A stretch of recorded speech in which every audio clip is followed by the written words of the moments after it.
Shalom, selamat pagi untuk anak-anak pada pagi hari ini. Kita kembali melanjutkan materi pembelajaran kita pada hari ini. Adapun yang menjadi topik kita pada hari ini adalah hidup yang dipimpin oleh Roh Kudus. Materi ini merupakan lanjutan dari materi kita minggu yang lalu yang berbicara tentang Trinitas atau Tritunggal, di mana Roh Kudus itu adalah pribadi ketiga dari Trinitas atau Tritunggal, yaitu Allah Bapa, Anak, dan Roh Kudus. Perbincangan tentang Roh Kudus selalu mengundang pro dan kontra, karena ada gereja yang menekankan sepenuhnya karunia-karunia Roh Kudus. Tetapi ada juga gereja yang tidak begitu memberi ruang untuk membahas dan mempraktekkan karunia-karunia Roh Kudus. Nah, hari ini kita berbicara bagaimana hidup kita dipimpin oleh Roh Kudus. Setelah Tuhan Yesus naik ke sorga dari Bukit Zaitun, maka dia berpesan kepada murid-murid bahwasanya Tuhan atau Bapa akan mengirim roh penolong, roh penghibur. Karena secara fisik Yesus sudah tidak ada di dunia lagi, dia sudah kembali kepada tempatnya yang semula, yaitu ada di sorga. Maka untuk menggembalakan dan untuk memberikan penyertaan, penghiburan, Roh Kuduslah yang berperan kepada para murid dan orang-orang yang percaya kepada Kristus, ya. Nah, Roh Kudus atau Holy Spirit, jadi kalau di sekolah-sekolah pendeta atau sekolah teologi, mata pelajaran ataupun ilmu yang mempelajari doktrin atau pengajaran tentang Roh Kudus itu disebut pneumatologi, ya, pneuma dan logos. Pneuma itu roh, logos ilmu. Jadi Roh Kudus adalah pribadi yang ketiga dari Tritunggal yang kita pelajari hari ini, menuntun kehidupan kita. Lalu bagaimana rupa dipimpin oleh roh? Ya, jadi satu hal yang perlu saya tegaskan juga kepada kalian bahwasannya Allah itu dalam rupa roh, tetapi Allah bebas mengambil media apapun untuk berbicara kepada umatnya. Bisa melalui suara, bisa melalui lidah-lidah api, bisa juga melalui cahaya, bisa melalui hamba-hambanya, nabi-nabinya. Jadi tergantung Tuhan mau menggunakan media apa untuk berinteraksi dan berbicara dengan umatnya. Manusia mengalami peperangan dalam hidupnya. Jadi peperangan itu adalah antara keinginan atau bisikan daging yang dimana di situ sutradaranya adalah setan, dan keinginan roh di mana Allah yang di sana berdaulat. Jadi dalam diri kita itu setiap hari, setiap saat ada keinginan untuk berdosa, tapi Tuhan selalu berbicara, membisikkan di hati dan nurani kita keinginan untuk berlaku atau berbuat hal yang benar dan baik.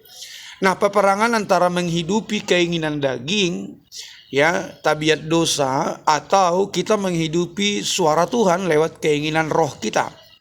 Nah, buah kedagingan dapat kita lihat dalam kitab Galatia 5 ayat 19 sampai 21. Di situ bisa kita inventarisir hal-hal yang tidak berkenan kepada Tuhan. Ya, lalu untuk melihat hal yang berkenan, yaitu ada buah roh yang terdapat dalam kitab Galatia 5 ayat 22 sampai 23, di mana salah satunya di sana ada kasih, ya. Nah, Roh Kudus dalam pengakuan gereja. Jadi dalam pengakuan iman rasuli kita mengakui juga, aku percaya kepada Roh Kudus, gereja yang kudus dan persekutuan orang kudus. Jadi dalam pengakuan gereja pun mengakui bahwasanya Roh Kudus itu juga adalah Allah yang berdaulat dalam kehidupan manusia. Nah, Roh Kudus tugasnya menguatkan, menghiburkan, menyembuhkan, dan menolong. Siapa yang dikuatkan? Yang lemah tentunya. Siapa yang disembuhkan? Yang sakit. Siapa yang ditolong? Orang-orang yang membutuhkan pertolongan dalam hidupnya. Nah, Roh Kudus bekerja di zaman anugerah saat ini. Nah, Pentakosta. Mungkin kalian pernah dengar kata Pentakosta ya. Artinya adalah pencurahan Roh Kudus ketika murid-murid menunggu janji Tuhan Yesus Roh Penolong itu di loteng lantai 2 di sebuah rumah di Yerusalem. Dan pada waktu itu Roh Kudus melawat mereka berupa lidah-lidah api dan mereka berbahasa yang bukan bahasa mereka, yang disebut dengan bahasa roh ya. Nah, tugas ataupun fungsi dari pengurapan itu adalah kembali memberdayakan para murid untuk pergi mewartakan penginjilan, memberitakan tentang Kristus kepada dunia ya. Para rasul mendapatkan kekuatan dan keberanian untuk mewartakan Injil setelah mereka menerima pencurahan Roh Kudus di sebuah rumah di Yerusalem, di mana itu adalah merupakan penggenapan dari janji dari Tuhan Yesus. Nah, ciri pribadi yang dipimpin oleh Roh Kudus itu berbuah dalam kehidupan. Jadi hidupnya itu memberikan dampak, lalu membawa salom. Salom itu artinya damai sejahtera, berbuah roh, ya, memiliki kasih, kesetiaan, ketaatan dan sebagainya. Lalu kesukaannya adalah merenungkan dan melakukan Taurat Tuhan atau firman Tuhan dalam kehidupannya. Selanjutnya, bagaimana mendukakan Roh Kudus? Ketika kita menyangkal suara Tuhan, lalu tidak memiliki kepekaan, ya, suara Tuhan di hati kita jangan lakukan, tapi kita lakukan juga, maka itu kita sedang mendukakan Roh Kudus, karena Roh Kudus itu pribadi yang sensitif, lalu selalu menuruti suara si jahat di hatinya, itu juga mendukakan Roh Kudus, ya, tidak menjaga hidupnya dalam kekudusan, ya, terkontaminasi dengan lingkungan, melakukan hal-hal dan praktek-praktek yang sifatnya merusak tubuh seperti merokok, menggunakan narkoba, ya, itu juga mendukakan Roh Kudus, karena firman Tuhan berkata tubuh kita adalah bait. Bait itu tempat berdiamnya Roh Allah itu, ya.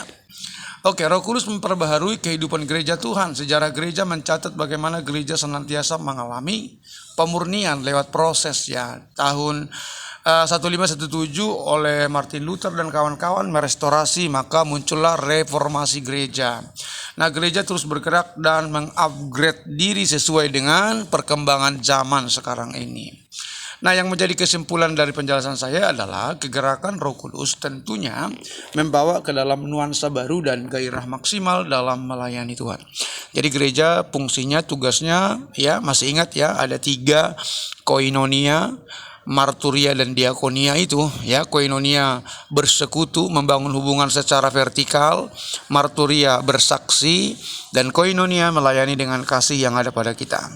Itu saja penjelasan hari ini. Jika ada hal yang kurang dipahami, silakan kalian japri, kita diskusikan di ruang diskusi. Tetap semangat, jaga hidup, dan tentunya kalian jadi alat dan menjadi perkakas indah dalam pekerjaan Tuhan. Jaga hati dan tetap berjuang bersama. Tuhan pasti akan menghantarkanmu ke situasi atau ke hal yang kau idamkan, dambakan dalam hidup. Tuhan memberkatimu. Salam sama orang tua, salam sehat, dan Tuhan memberkati kita. Tuhan memberkati orang tua dan Tuhan berkati kesehatan kita. Tuhan berkati semuanya. Shalom.